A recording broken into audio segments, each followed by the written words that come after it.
Audiolivro Taunina, entre escrevivências e poesias. Apoio financeiro. Programa Aldir Blanc Bahia, Fundação Pedro Calmon, Secretaria de Cultura, Governo do Estado da Bahia, Secretaria Especial da Cultura, Ministério do Turismo e Governo Federal. Episódios 1 e 2.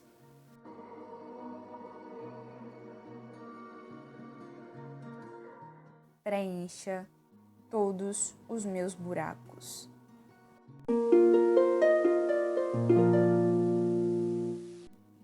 Preencha todos os meus buracos. Eu escutei essa frase no filme Ninfomaníaca de 2013 e meses depois consegui sentir o real significado dela. Não que eu não houvesse entendido que a personagem se referia para além da sua estrutura física. Porém, sabe quando você entende, mas não sente? Foi isso que aconteceu comigo. E nesse momento, estou tendo consciência de mim. Com os olhos marejados, percebo que eu busco incessantemente que preencham os meus buracos, por meio de coisas e de pessoas. Não é estranho? Se são meus, por que os outros é que devem fazer isso? Talvez porque eles não tenham surgido sozinhos. Noto que a vida toda foi assim, eu tentando me preencher de diversas formas, por meio da comida, do apego, da tristeza, do amor. Desde cedo fui muito romântica, idealizando o amor correspondido nos moldes dos filmes. Via um menino bonitinho e já me encantava. Ficava imaginando como seria se ele me notasse. Sempre me senti invisível aos olhos de muitas pessoas, em especial daquelas que eu tinha interesse amoroso, e acabava me sentindo rejeitada pela falta de reciprocidade. Talvez seja por isso que a presença dela seja tão fundamental em qualquer tipo de relação para mim hoje em dia.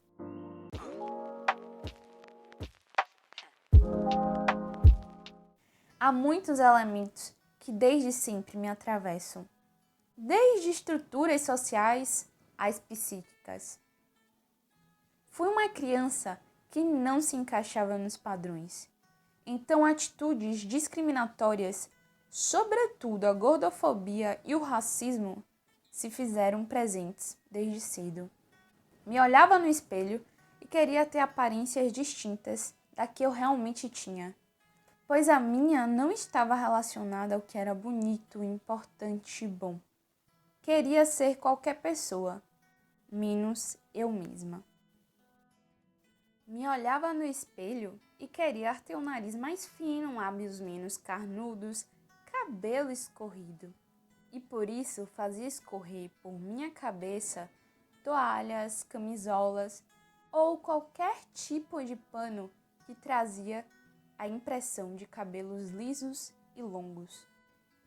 Rapunzel, Rapunzel, jogue suas tranças.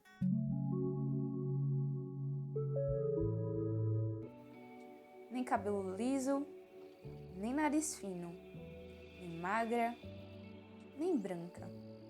Aliás, surpreendentemente, eu tinha orgulho de minha cor. Costumava falar que eu poderia mantê-la melaninando minha pele. Talvez porque eu não fosse preta demais, pois era a tal da morena. A criança preta e gorda acordava já se olhando no espelho na esperança da barriga estar menor, esperando milagrosamente um acontecimento de acordar sendo magra. A que fugia dos ideais de todos os meninos, embora não comia reggae, quando lhe chamavam de gorda, Free Willy, baleia fora d'água e tantas outras ofensas. Já tentava preencher seus buracos de diversas formas, sendo combativa na presença de quem a ofendia ou devorando a comida que visse pela frente em outro momento.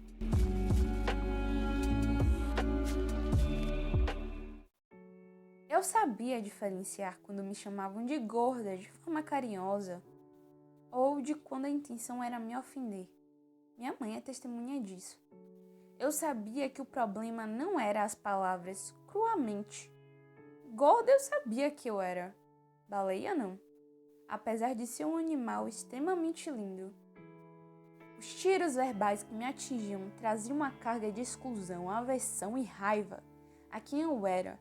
Um corpo lido como não pertencente àqueles grupos, àqueles espaços. Um corpo que não estava na televisão e protagonizava os filmes. Mas, mesmo assim, um corpo que resistia e sempre que podia, se inscrevia para os desfiles de moda ou para papéis de destaques em alguma apresentação da escola. Como, por exemplo, uma vez quando tentou uma vaga na agência de modelos mirins da cidade. Desde cedo, tentando subverter espaços que diziam que não era para mim. Mesmo que a negação não fosse consciente, como acontece na maioria das vezes.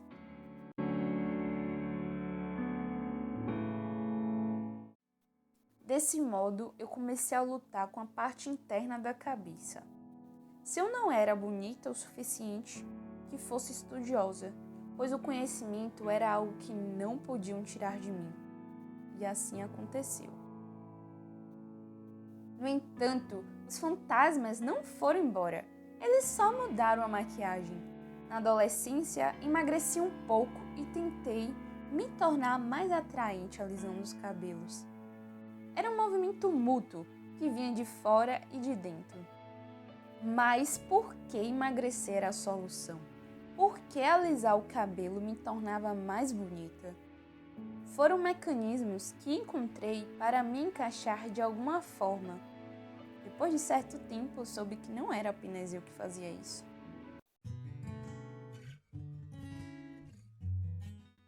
Ser eu mesma não era uma possibilidade. E eu tinha que ter aprovação alheia para existir. Desde aquele garoto bonito, geralmente branco, que eu desconhecia qualquer coisa da vida, a quem me viu dar os primeiros passos. Mas, apesar de tanto esforço para me tornar objeto de desejo do outro, e cada vez menos quem eu era, algo mudou.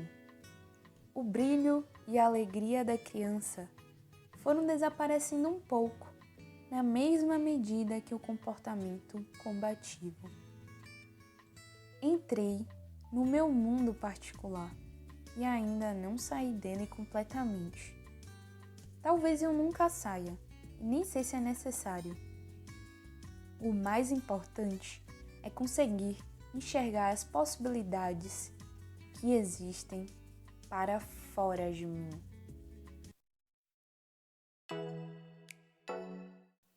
Volto a esse texto em 2021 e vejo que não vivo mais somente no meu mundo particular, mas o visito com frequência, não mais como forma de me isolar do mundo opressivo que me cerca, e sim para me recolher e voltar mais forte. A distorção. Se olha no espelho, o que você enxerga? Qual a cor dos seus olhos e a profundeza deles? Qual o tom da sua pele e o que ela te diz? Você se vê mais claro ou mais escuro? Se enxerga no tom exato? Você coloca filtros nas fotos e vídeos para que a sua pele fique perfeita e com tom mais claro? Aqui, inicio o meu retorno a uma lembrança. Recordo-me da conversa que tive com a Suzana, vou chamá-la assim. Ela é empregada doméstica de uma tia. Por volta dos meus 15 anos, eu estava passando férias na casa dessa tia e dentre as conversas que eu e a Suzana tivemos, uma me chamou bastante atenção.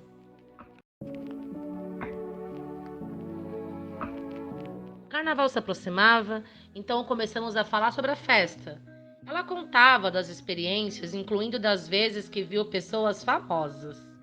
Eu, empolgada, querendo saber como eram essas pessoas de perto, já que eu não frequentava o carnaval há muitos anos, desde pequenininha com os meus pais. Aí a Suzana comentou de uma famosa dizendo: ela é branquinha. E ficou analisando ao que ou com quem comparar. E concluiu: assim, que nem eu, apontando com o dedo indicador para a pele do seu antebraço.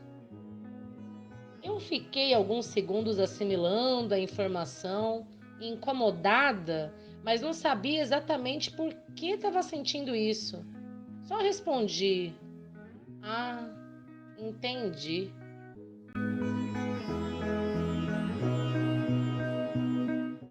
Tinha algo de errado. Primeiro, porque pela TV a atriz realmente era branca. Segundo, a Suzana tem o tom de pele muito semelhante ao meu. E eu, naquela época, eu transitava entre o ser parda, morena e negra. Mais morena do que negra, porém jamais branca. Apesar de que era o ideal que o meu ego buscava. Eu preferia ser chamada e me considerar parda do que negra. Até porque é assim que se encontra na minha certidão de nascimento. As palavras negro, preto, simbolizam tudo que não presta. Então, como que alguém teria orgulho de ser chamado assim? Infelizmente, não somente eu vivi isso. Até porque vivemos em um país cujo racismo é estrutural. E apesar de estamos mudando aos poucos, quantos ela é branquinha assim que nem eu? Você já falou, pensou ou escutou? Hoje eu me peguei pensando nessa situação que denuncia a distorção da nossa identificação racial, que é mais um reflexo do racismo. Preferimos todas as possibilidades mais distantes àquela que nos leva a nós mesmas. Nesse caminho de distorção, esquiva, negação, identificação e aceitação, muitas pessoas não chegam ou chegaram ao fim. Algumas abriram passagem para esse trajeto ficar menos árduo.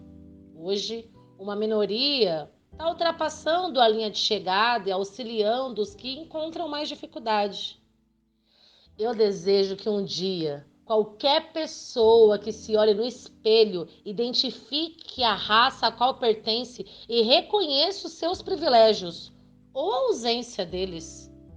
Eu desejo que um dia não escutemos mais algo como ela é branquinha assim que nem eu, em contexto semelhante ao relatado. E se escutar, que possa ter suporte suficiente para encarar tal distorção. Ao contrário da minha atitude na época. Chega de ficar calada, né?